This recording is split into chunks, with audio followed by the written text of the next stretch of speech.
Les profondeurs de l'océan regorgent de secrets. Elles abritent des créatures qui semblent venir d'un autre monde. Récemment, certaines de ces créatures des profondeurs ont été aperçues à la surface.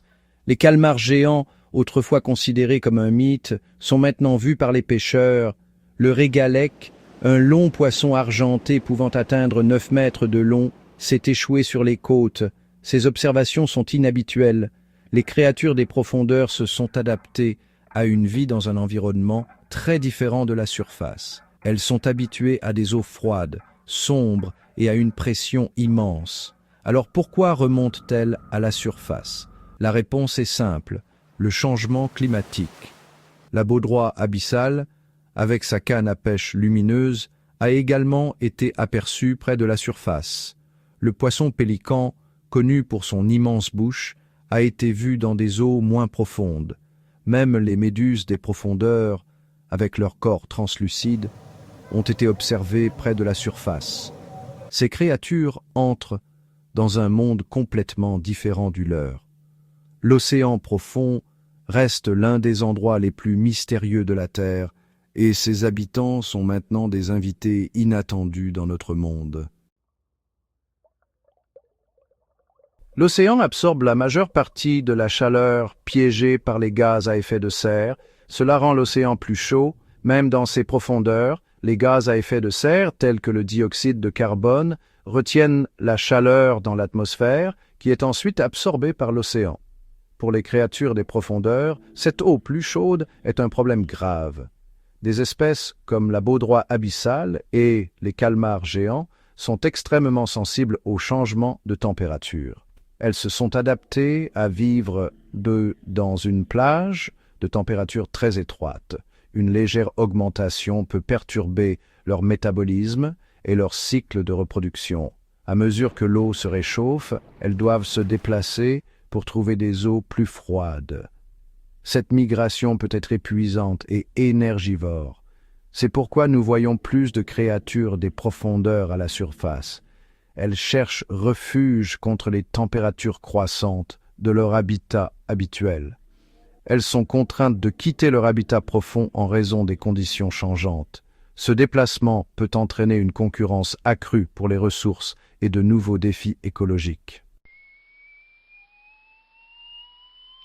Une eau plus chaude contient également moins d'oxygène.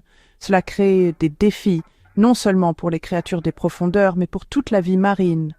Toutes les créatures marines ont besoin d'oxygène pour respirer, tout comme nous. Lorsque les niveaux d'oxygène de l'océan diminuent, il devient difficile pour les créatures marines de survivre. Imaginez essayer de respirer dans une pièce où l'air devient de plus en plus mince. C'est ce qui arrive aux créatures marines lorsque l'océan se réchauffe et perd de l'oxygène, affectant l'ensemble de l'écosystème. Comme si le changement climatique ne suffisait pas, les créatures des profondeurs sont également confrontées à une nouvelle menace, l'exploitation minière en eau profonde. Les entreprises cherchent maintenant des minéraux précieux dans les profondeurs de l'océan. Ces minéraux sont utilisés dans tout, des smartphones aux voitures électriques, mais l'exploitation minière en eau profonde est incroyablement destructrice. Cela signifie racler le fond de l'océan, détruisant tout sur son passage. Ce serait catastrophique pour les écosystèmes des profondeurs, déjà sous la pression du changement climatique. Les évents hydrothermaux, par exemple, qui abritent des espèces uniques, sont particulièrement vulnérables. Ce processus crée d'énormes panaches de sédiments, perturbe la colonne d'eau et étouffe la vie marine. Les récifs coralliens des profondeurs, qui sont des points chauds de biodiversité, pourraient être irréversiblement endommagés. Chapitre 5. La mer de problème, la dimension politique. La protection des fonds marins est une question complexe. L'océan profond ne relève de la juridiction d'aucun pays en particulier.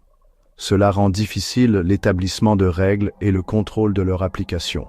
Cependant, la coopération internationale a été couronnée de succès. Les pays doivent travailler ensemble pour réduire les émissions de gaz à effet de serre et réglementer l'exploitation minière en eau profonde. Les Nations Unies ont joué un rôle important dans la promotion d'accords et de traités. Les projets de conservation réussis et les zones marines protégées sont des exemples de ce qui peut être réalisé grâce à la coopération. Un dialogue international continu et des efforts conjoints sont cruciaux pour protéger les fonds marins pour les générations futures. Chapitre 6. Un appel à l'action. Protéger nos océans. L'avenir des fonds marins et des créatures étonnantes qui y vivent est entre nos mains. Nous devons agir maintenant pour protéger cette partie vitale de notre planète. Nous pouvons tous contribuer en réduisant notre empreinte écologique et en soutenant la pêche et les fruits de mer durables, et en nous opposant aux pratiques destructrices telles que l'exploitation minière en eau profonde.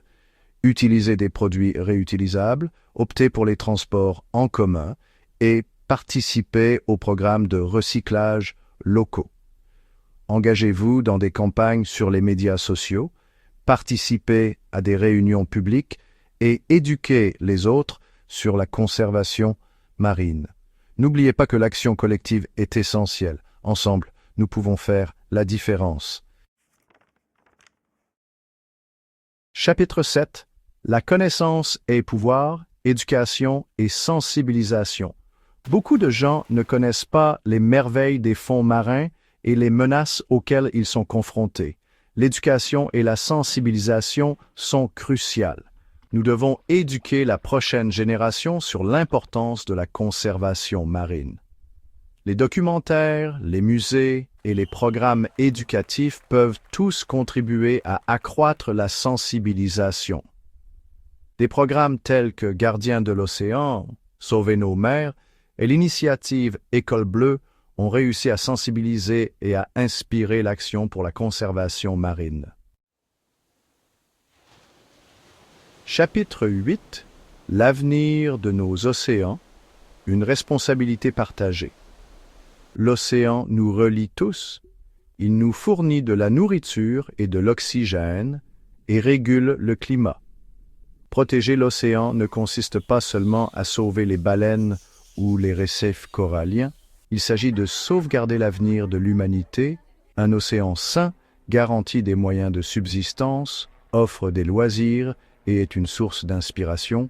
Nous avons tous un rôle à jouer pour garantir que les générations futures puissent profiter d'un océan sain et prospère. Chapitre 9. Un plaidoyer pour la planète. L'océan profond est un monde vaste et mystérieux, rempli de merveilles que nous commençons tout juste à comprendre. C'est une partie essentielle de notre planète et il est de notre responsabilité de le protéger. Agissons maintenant avant qu'il ne soit trop tard. Posez. Rejoignez le mouvement. Posez. Agissez maintenant pour protéger les fonds marins et notre planète.